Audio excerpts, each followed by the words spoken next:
Economista libertario, amante de los perros, anarcocapitalista, un alma solitaria, tomó notoriedad gracias a la televisión, lo que le permite irrumpir en redes sociales y volverse un faro de intelectualidad para muchos jóvenes. De ideas antiguas pero que suenan novedosas, hoy es el presidente de la República Argentina. Este es el storytelling de Javier Milei.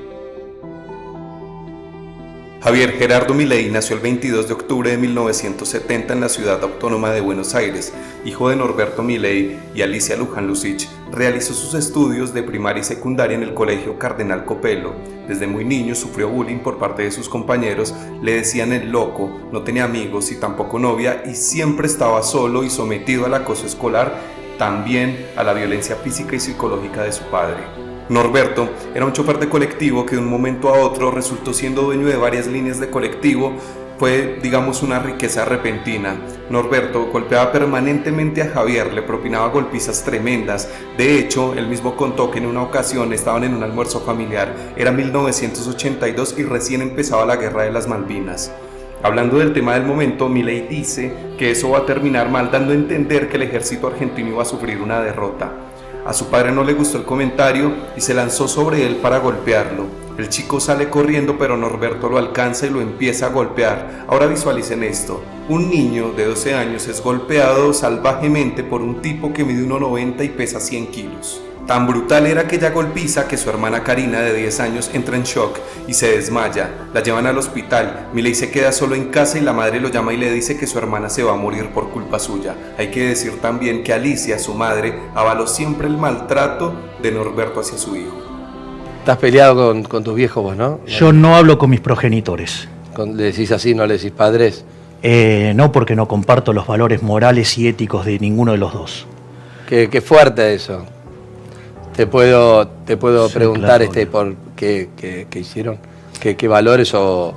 Mirá, digamos, durante todo mi proceso universitario, digamos, mi padre me hizo las mil y una, digamos, o sea, por ejemplo, llegaba la época de los finales y me dejaba de hablar y me generaba un montón de situaciones de mucho estrés para que justamente para que me fuera mal. Qué maldad eso.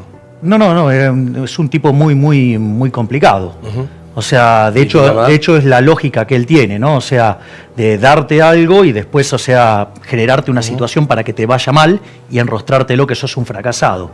Milei jugaba al fútbol, su posición era el arco y al parecer tenía condiciones. Jugó en varios clubes, entre ellos el Club Atlético Chacarita Juniors. Estuvo cerca de llegar a primera, sin embargo, el camino no le tenía el fútbol como destino. Tuvo una banda de rock llamada Everest, en donde componía y cantaba, y luego se puso a estudiar economía en la Universidad de Belgrano, una institución privada y costosa. Para ese momento, su padre ya no lo golpeaba, pero psicológicamente lo seguía maltratando. Si bien le pagaba la carrera, siempre le recalcaba que era un inútil, un fracasado, y durante su época como estudiante universitario, siempre que estaba en tiempo de exámenes, tanto Norberto como Alicia hacían énfasis en afectarlo psicológicamente, ya fuera bajando su autoestima o directamente no le dirigían la palabra. Por un lado lo ayudaban, pero por el otro no querían que lograra nada.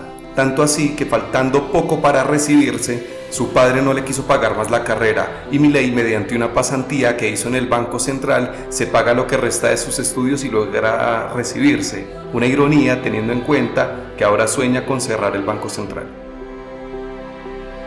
La primera aparición de Javier Milei en medios fue en 2015 en un programa llamado Hora Clave, conducido por Mariano Grondona y Paulo Rossi.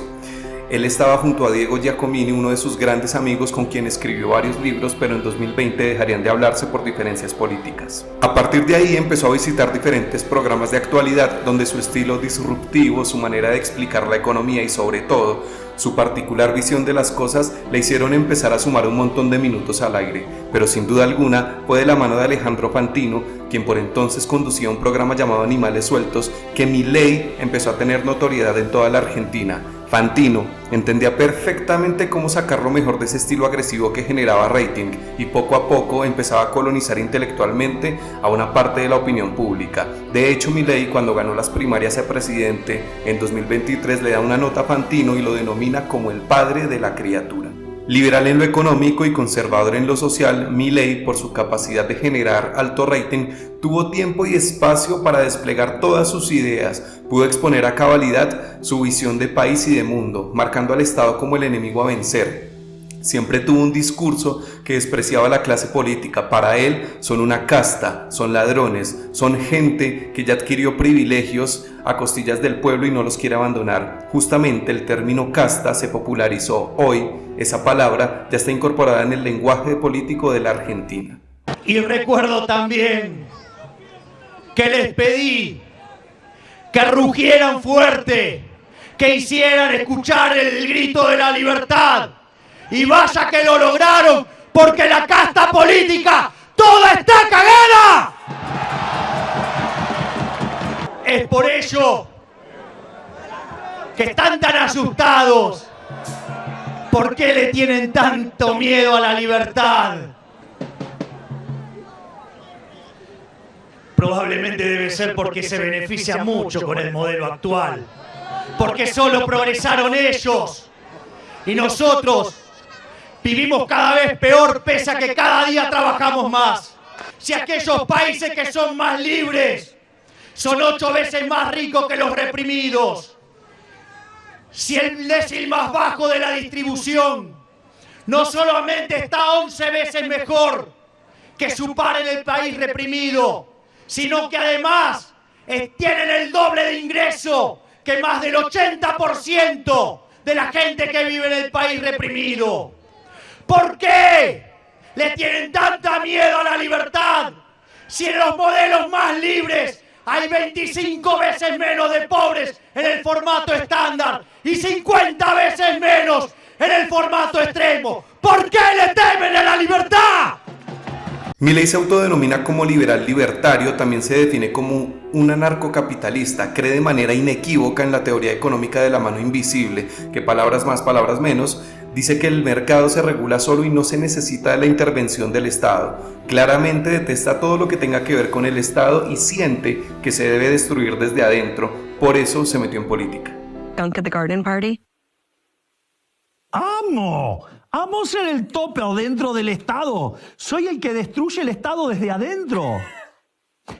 Soy es como estar infiltrado en las filas enemigas. Es decir, la reforma del Estado la tiene que hacer alguien que odie el Estado. Y yo odio tanto al Estado que estoy dispuesto a soportar todo este tipo de mentiras, calumnias, injurias, tanto sobre mi persona como mis seres más queridos, que son mi hermana y mis perros y mis padres, con tal de destruir al Estado. Of all of the things that's getting under your skin, why the criticism of your dogs? Porque saben que son mis seres más queridos.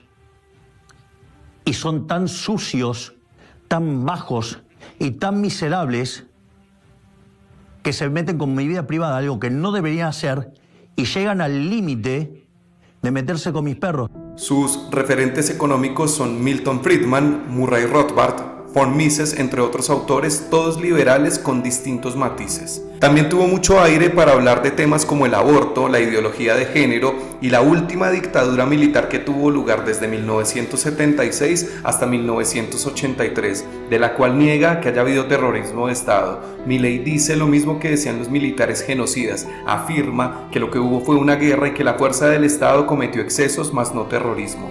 También está en contra del aborto, la ideología de género y todo lo que el progresismo puede llegar a representar. Para él, todo el que no coincida con su pensamiento es un zurdo de mierda. Ese estilo agresivo no solo era propio de la televisión, no solo era un personaje impostado para aumentar la audiencia. En un podcast hecho por El País de España hay un relato de una vecina de Milei en el edificio donde él vivía. Una vez en el ascensor quedaron juntos mientras bajaban. Ella lo ve de traje y con libros y le pregunta si es maestro. Él le responde que sí, le dice que da clases en la Facultad de Ciencias Económicas y que enseña a Adam Smith. Al escuchar eso, la vecina le pregunta si también enseña Keynes. En ese momento Milei entra en cólera y le dice a la señora que es una comunista de mierda, que por culpa de la gente como ella, el país estaba destruido. La señora no sabía qué decir, fue muy desagradable. Ella no sabía que Milei odia a Keynes, como si Keynes lo hubiese maltratado igual o más que su padre. En los últimos tiempos se ha hecho muy normal que mucha gente menor de 50 años no se siente a mirar televisión como se hacía antes. Sin embargo, a la par de su participación en canales de aire, los clips de sus explicaciones, críticas y enojos circulaban en redes sociales, llegando hacia el público joven. Lo que nadie se esperaba es que un tipo que hablaba de economía fuese capaz de colonizar intelectualmente a un grupo etario del que se presume le interesan otras cosas.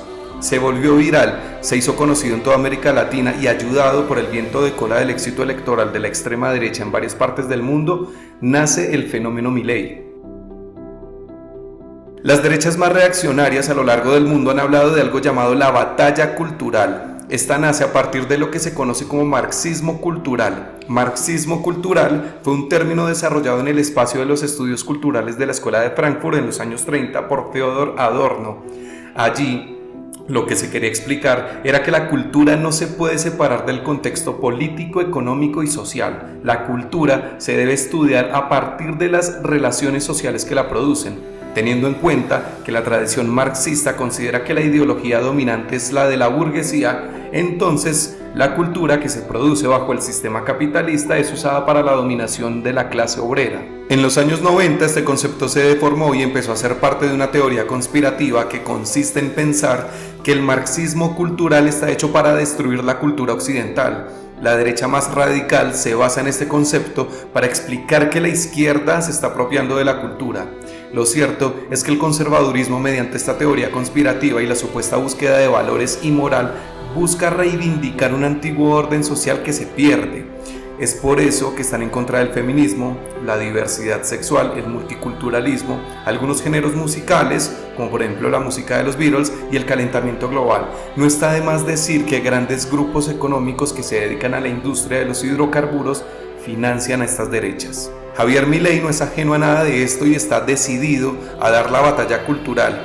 Vive bajo una lógica de guerra fría, divide el mundo entre liberales, capitalistas por un lado y socialistas y comunistas por el otro. Siente que el socialismo está a punto de tomarse el mundo, entonces él mismo se ha erigido como el salvador del capitalismo, la cultura occidental y las buenas costumbres. Todo lo anterior fomenta discursos de odio y desinformación. La batalla cultural se volvió más relevante, si vos querés, a partir de 1989 con la caída del muro. Frente a esa situación, Castro se queda sin plata. Entonces necesitaba tratar de seguir sosteniendo su mentira comunista de alguna manera, pero para eso necesitaba alguien que la financie. Caída la Unión Soviética no tenía recursos. Entonces, en el año 1990 se juntan, arman el Foro de San Pablo y el objetivo era la Unión Soviética Latinoamericana. Y ese Foro de San Pablo se nutre, en términos teóricos, de todo lo que es el postmarxismo, que tiene que ver con, frente a la derrota en el plano económico del marxismo, lo que hacen es trasladar la lucha de clases a otras partes de la sociedad, a otros aspectos de la sociedad. Entonces aparece la pelea entre hombres y mujeres, aparece, por ejemplo, el hombre contra la tierra, ¿sí? Que es el ecologismo, donde los originarios contra los ocupadores, o todos los temas de las minorías, que en realidad es darle derechos que ya tenían. A principios de los 2000, Javier Milei adoptó un perro de raza mastín inglés llamado Conan. Este perro se convirtió en su compañía incondicional. Durante años pasaron en soledad Navidades y Año Nuevos juntos. Él consideraba a Conan como su hijo. Cuando el perro empezó a enfermar, Milei se angustió mucho, tanto que empezó a ahorrar para poder clonarlo antes de que muriera. Además de esto, la enfermedad del perro, que murió finalmente en 2017, también lo hizo introducirse en el mundo esotérico. Milei frecuentaba a una medium que supuestamente podía comunicarse con animales que estuviesen en el más allá. Fue durante esta etapa en la que se dice que Milei no solo hablaba con Conan, sino que empezó a hablar con Dios. Supuestamente Dios le dijo que debía entrar en política porque en 2023 sería el presidente de la República. Es a partir de este llamado divino que Milei, en plena pandemia y desde la casa de su papá, hace una llamada para manifestar que quería entrar en política y se presentaría a las elecciones legislativas de medio término del 2021. La pandemia fue algo trágico que aceleró los procesos de decadencia que atravesaban las distintas sociedades. Argentina no fue la excepción. Una larga cuarentena, acompañada de una situación económica apremiante, fue el caldo de cultivo perfecto para que la extrema derecha, en la voz de Javier Milei, hiciese su desembarco. De ninguna manera podemos decir que Milei se parece a Trump o a Le Pen en Francia. Milei, a diferencia de ellos, es globalista y para nada nacionalista. tienen en común algunos valores conservadores, pero en lo que sí son exactos es en la manera de hacer política, en canalizar la indignación de una parte de la sociedad a la que el Estado, la política y la democracia no les ha brindado soluciones. Milei siempre fue un crítico feroz de la cuarentena. El encierro le permitió llegar más a fondo con su idea de libertad. Fue el escenario perfecto. Luego criticó las vacunas, mejor dicho, cualquier cosa que hiciera el gobierno de Alberto Fernández estaba mal. Milei se lanza como diputado nacional por la Ciudad Autónoma de Buenos Aires, crea el movimiento La Libertad Avanza, acompañado de colegas e influencers que a través de redes sociales pregonaban sus mismas ideas. Empezaron a realizar pequeños mítines en las plazas de Buenos Aires. Era un hecho que había algo inusual que estaba ocurriendo en la calle. Miles de jóvenes menores de 25 años coreaban el nombre de un economista cincuentón como si de una estrella de rock se tratara. La voz de Milei amplificó la voz de la derecha en la Argentina, amplificó la voz de un montón de dinosaurios que habían tenido que estar al margen de la discusión política durante años, amplificó la voz de racistas, xenófobos, misóginos, negacionistas del cambio climático y de la última dictadura. De repente en la Argentina un montón de gorilas salieron del closet. Ya no les daba pena decir que eran de derecha. Lejos de sentirse juzgados por una sociedad que había avanzado mucho en cuanto a derechos sociales y civiles para las minorías, ahora estaban envalentonados, orgullosos de pensar de esa manera. Uno de los eslogans de campaña era: no vine a guiar corderos, vine a despertar leones. Se nota que caló fuerte y lo siguieron al pie de la letra. Al principio se creía que era un movimiento de jóvenes de clase media que estaban hartos de los fracasos de la política tradicional durante los últimos 2 gobiernos, pero aquello trascendió. No se trataba de gente de clase media, en los sectores más humildes el discurso también tenía llegada. Veían a Milei una persona diferente que podía patear el tablero y cambiar las cosas. En todo este armado hay que hablar de Karina Milei, su hermana menor, más conocida como el Jefe. Así la llama Javier. Ella es quien se encarga de todo. Los hermanos toman todas las decisiones respecto a La Libertad Avanza. Ella es la única persona en quien confía plenamente. Ha sido su hermana quien lo ha acompañado en su solitaria vida. Es su otra mitad. De Karina no se sabe mucho. Se sabe que es una mujer muy callada, firme y tajante con sus decisiones. Lo que Karina dice, se hace. Casi nunca da entrevistas, apenas se le conoce la voz. Hoy por hoy es una de las personas más importantes e influyentes de la Argentina. Mira, vos sabés que Moisés era un gran líder, pero no era bueno divulgando. Y entonces Dios le mandó a Aarón para que, digamos, divulgue.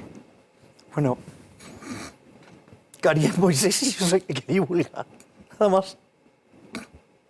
Soy solo un divulgador.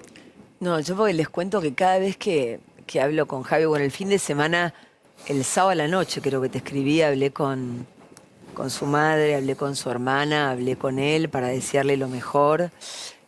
Lo mismo hice con otros candidatos que ya más allá de que sean candidatos o que lleguen a algún cargo, para mí ya son amigos. Nosotros hemos compartido, sobre todo el año pasado... ¡Qué charlas! ¡Qué charlas! O sea, yo no me olvido de ninguna de esas charlas. Llegan las elecciones y La Libertad Avanza se convierte en la tercera fuerza más votada de la ciudad, por detrás del PRO y el peronismo. De esta manera, Javier Milei se convierte en diputado nacional. Junto a él, también llegó al Congreso Nacional la segunda en la lista, Victoria Villarruel, la hoy vicepresidenta. Durante su paso por el Congreso como diputado no fue mucho lo que hizo. No hizo parte de ninguna de las comisiones que los diputados forman para debatir distintos temas. Cada mes sorteó su dieta, su sueldo, y en cuanto a leyes tuvo un episodio polémico cuando junto a Villarruel se opusieron a ampliar el programa para combatir las cardiopatías congénitas, una de las causas más recurrentes en mortalidad de recién nacidos. Al final de su paso por la Cámara de Diputados, siendo candidato a la presidencia, votó a favor de eliminar el impuesto a las ganancias para 700.000 trabajadores. Milei siempre ha dicho que está en contra de los impuestos, dice que es un robo. El tema es que ahora como presidente no estaría siendo muy coherente con este pensamiento, pues ese mismo impuesto a las ganancias por el que él votó para que fuera derogado, hace poco lo volvió a instaurar. Siguiendo al pie de la letra la instrucción que Dios le dio unos años antes, llegó el 2023 y era el momento para dar el salto del Congreso a la Casa Rosada. En 2021 la pandemia le dio un empujón muy grande. Tal vez si no hubiese habido pandemia tampoco hubiese habido fenómeno Milei, pero en 2023 tuvo otro empujón muy grande. La crisis económica. El gobierno peronista de Alberto Fernández tuvo 4 años difíciles, había heredado una deuda impagable que tomó el gobierno de Macri, además de una alta inflación, y justamente fue esta última el talón de Aquiles del peronismo, pues fue un problema al que no le pudo dar solución, al contrario, se agravó. La alta inflación generó más pobreza y con ello el hartazgo hacia la política tradicional aumentó. El espectro político de derecha en la Argentina ya estaba enfilado atrás de Milei, pues el recuerdo del mal gobierno de Macri estaba vigente. Encima, la campaña de Juntos por el Cambio, el partido de Macri, fue horrible. Todos siempre estaban con cara de culo como si estuviesen en un velorio. Patricia Bullrich, la candidata, no podía hilvanar ni siquiera 3 frases seguidas, mientras que Milei le vendía a la gente esperanza. Había mucha energía en sus palabras. Otro factor determinante fue la promesa de que para estar bien se debía primero hacer un ajuste monumental en el Estado. Pero este ajuste, según Milei, lo iba a pagar la casta. La pregunta es, para Milei, ¿quién es la casta? Es válido hacerse esta pregunta teniendo en cuenta que Milei es un tipo que no cree en la justicia social, aborrece el gasto público, adora los monopolios, pondera el individualismo sobre el colectivo. Es de los que piensa que si usted es pobre es porque quiere y punto. En las primarias sorprendió con un 30%, las encuestas y algunos expertos decían que iba a sacar máximo 22 puntos, pero no, Milei cumplió su cometido, le rompió el orto a la política tradicional. Luego vino la primera vuelta y volvió a sacar los mismos 30 puntos, quedó segundo. Primero fue Sergio Massa, el candidato del oficialismo, con 37 puntos y tercera quedó Bullrich. Dicho esto, el balotaje sería entre Massa y Milei. Solo el peronismo podía hacerle frente a Javier, pero no le alcanzó. El libertario sacó el 56% de los votos y Massa el 44%. Era natural que el 27% que votó a Bullrich se volcara a votar a Milei y de esta manera parece ser que la derecha argentina por fin encontró a su caudillo. Por lo tanto, quiero dar las gracias a todos por el enorme trabajo, por acompañar, por creer en que se puede. ¿Cuántas veces habremos dicho y nos hemos cansado de repetir que la victoria en la batalla no venía de la cantidad de soldados, sino de las fuerzas que vienen del cielo?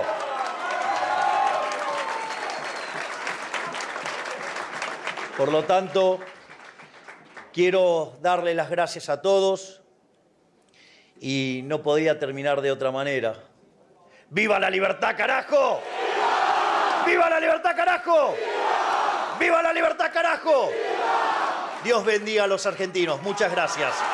Ya son 7 meses de gobierno, el ajuste es feroz, la gente espera que llegue el momento de la recuperación tal y como el ahora presidente lo había prometido. El problema es que la recuperación que se creía empezaría este segundo semestre se aplaza para el próximo año. La pobreza ha aumentado, la inflación está relativamente controlada, pero hay un atraso cambiario, lo que a posteriori podría subir la inflación. La deuda pública creció en más de 60.000 millones de dólares, el campo no quiere liquidar los dólares y eso genera un problema de liquidez para el Banco Central y de paso para los importadores, teniendo en cuenta que sigue habiendo cepo cambiario.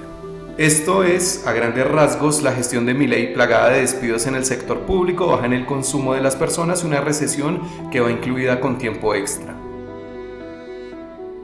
Un solitario que se debate entre amores desenfrenados y odios desgarradores. Sus amores desenfrenados son su hermana y sus perros. Sus odios desgarradores no los podemos saber a ciencia cierta. Pueden ser hacia sus padres con los que duró años sin hablarse. Pueden ser contra quienes le hicieron bullying en el colegio. Lo cierto es que sus odios y resentimientos los exterioriza a partir de su ideología, contra los comunistas, socialistas, keynesianos y todo el que no piense como él, así sea de derecha también.